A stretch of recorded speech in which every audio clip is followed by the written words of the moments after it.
Day ilet ibalung ilawan na jengai. Ikulmar jengmut da irung hakini ki office sarkar. Teng ikwa ban keli ban jo jingtip na kiwai. Hendrai bapli ile ran. Anda ipoi kloi katno kanuru iju perkhat. Ba inda dep ne em ki kam jong inang ni. Ba ihap ban bat kali ban lek phai shalashna.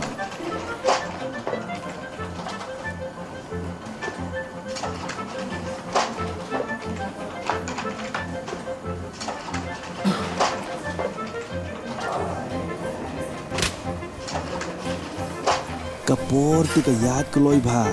haba shushong shu up habar kini ki office ka kampat de ka sahajo ka snem layad ki ayom laper ka kampat de ka sahajo ibalung bapli ila that bha phila that am phila that kamare showroom chaneng phila kwa ban le yeng ndai wat khuslai kadai ka hok jong phi bakine ki kam gide ban dep ha ka por ka babiang kat kum ka Meghalaya Right to Public Services Act 2020 kadai ka hok jong phi baki kam office dei ban dep da ka bakloi bat karukom ka badai na ki office sarkar ba pher kani ka kamthup ya ki office DC ru haba dei ban register ki pata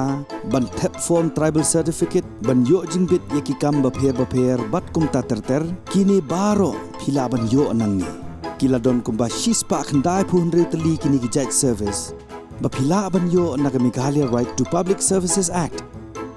dala dep thep ye kini ki service phila apat ban yo jingtip ha ka ba kumnu ka yat ka kam na ka portal jong ka MSPSDC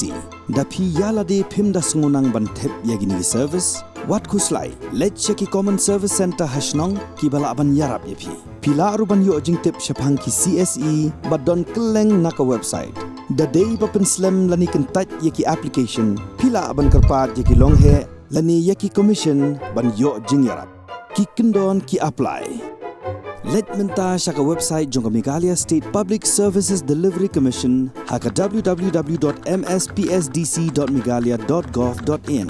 lani pilaruban Leit shaka office jong ki haka Horseshoe Building Halla Chumer but pilaruban pa ada ka email shaka cc.mspsdc@gmail.com